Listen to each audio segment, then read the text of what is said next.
Hi guys, எல்லாருக்கும் வணக்கம் guys. இந்த வீடியோவில் நம்ம என்ன பார்க்க போகிறோன்னா, ஆஸ்திரேலியா எதிரான டெஸ்ட் தொடரை இந்தியா தாங்க நான் வெல்லுன்னு நினச்சேன். ரொம்ப ஏமாற்றமாக இருக்குது.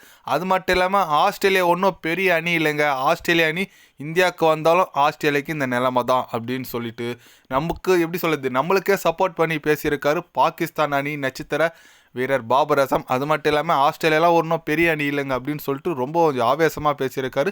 அவர் என்ன பேசினார், ஏது பேசினார் சொல்லிட்டு வீடியோ டீட்டெயில்டாக பார்க்கலாம். அதுக்கு முன்னே நீங்கள் நம்ம சேனலுக்கு புதுசாக வந்திருந்தீங்கன்னா ஒரே ஒரு சப்ஸ்கிரைப் மட்டும் பண்ணிவிட்டு வாங்க, வீடியோக்குள்ளே போகலாம். ஆமாங்க, சவுத் ஆஃப்ரிக்கா வர்சஸ் பாகிஸ்தான் பார்த்தீங்கன்னா செகண்ட் டெஸ்ட் போட்டி நடந்துட்டு வந்துட்டு இருக்கு.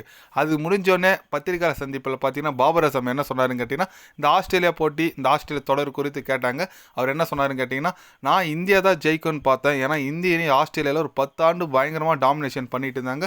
நான் இந்த பார்டர் கவாஸ்கர் ட்ராஃபி அவங்க தான் ஜெயிப்பான்னு நினச்சேன். கொஞ்சம் ஏமாற்றமாக இருந்தாலும் ஆனால் அதே நிலைமை தான் ஆஸ்திரேலியா இந்தியாவுக்கு வந்தால் கண்டிப்பாக இந்தியா பயங்கரமாக டாமினேஷன் பண்ணுவாங்க. இதே நிலைமை தான் ஆஸ்திரேலியாவுக்கு வரும் இந்தியாவுக்கு வந்தால். அதனால் ஆஸ்திரேலியா ஒன்றும் பெரிய அணி நினைக்காதீங்க. இந்தியா ஒரு ஏஷியன் காண்டினெண்ட்டாக இருந்தால் அவங்க நாட்டுக்கு போய் இந்த அளவுக்கு டஃப் கொடுத்து விளையாடுறதே பெரிய விஷயம் தான். அதுவும் பொம்ராவை நான் என்றைக்கும் மறக்க மாட்டேன். செமையாக போடுறாருங்க. அவர் எப்போ வந்தாலும் கேம் சேஞ்ச் பண்ணுறாரு. அதனால் பொம்ரா பந்து ஆடுறது அவ்வளோ ஈஸி கிடையாது.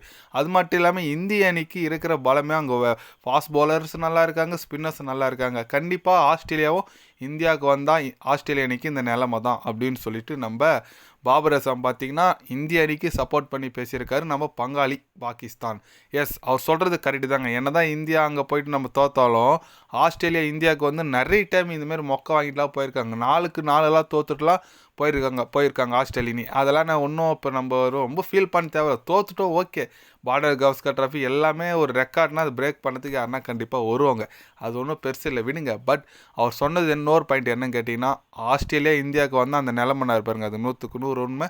கரெக்டான பாயிண்ட்டு தான்.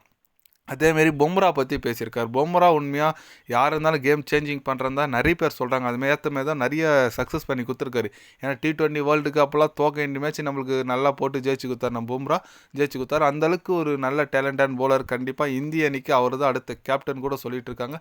ஏன்னா இப்போ ரோஹித் சர்மா ரிட்டையர் ஆகிட்டானா கண்டிப்பாக ஜஸ்பிரீத் பும்ரா தான் கேப்டனாக இருப்பார். ஒன்று அது மட்டும் இல்லாமல் இப்போது ICC டெஸ்ட் சாம்பியன் ட்ராஃபி நடக்க போகிறதுல ஹர்திக் பாண்டியா லீட் பண்ணுறதா தகவல் வந்திருக்கு. வைஸ் கேப்டன் பார்த்தீங்கன்னா நம்ம பொம்ரா தான் இருப்பாராம். அதுவும் அதிகாரபூர்வமாக வந்துச்சுங்க. அதனால் captain Bumrah, vice captain Bumrah தான் இதுக்கு மேலே அவர் இருப்பார். கண்டிப்பாக ஒரு T20 சைடு இன்டர்நேஷ்னல் வந்துட்டார்னா அதில் கூட கேப்டன்ஷிப் ஆகிறதுக்கு வாய்ப்பு இருக்குங்க. சூரியகுமார் யாதவ் இருக்கார், ஓகே. இருந்தாலும் அவருக்கு பதில் இன்ஜுரி எதனா ஆயிடுச்சுன்னா கண்டிப்பாக பும்ரா லீட் பண்ணுவார். அதனால் இதுக்கு மேலே பும்ராவை கேப்டனாக தான் நம்ம பார்க்க போகிறதா ICC கிட்டத்தட்ட சொல்லிட்டாங்க. வெயிட் பண்ணி பார்க்கலாம் கன்ஃபர்மேஷன் வர வரைக்கும். நீங்கள் சொல்லுங்கள். இப்போ நம்ம பங்காளியான பாகிஸ்தான் வீரர் பாபர் அசம் பார்த்தீங்கன்னா நம்மளுக்கு சப்போர்ட் பண்ணி பேசியிருக்காரு. அது குறித்து நீங்கள் என்ன நினைக்கிறீங்கன்னு சொல்லிட்டு கமெண்டில் சொல்லுங்கள். இது போன்ற ஸ்போர்ட்ஸ் நியூஸாக தெரிஞ்சுக்கணுன்னா சேனலை சப்ஸ்கிரைப் லைக் ஒன்று பண்ணிக்கிங்க. கண்டிப்பாக கிரிக்கெட் பற்றி day by day channel update வரும். மறக்காமல் சப்ஸ்கிரைப் மட்டும் கொஞ்சம் பண்ணி வச்சுக்கோங்க. நன்றி, வணக்கம்.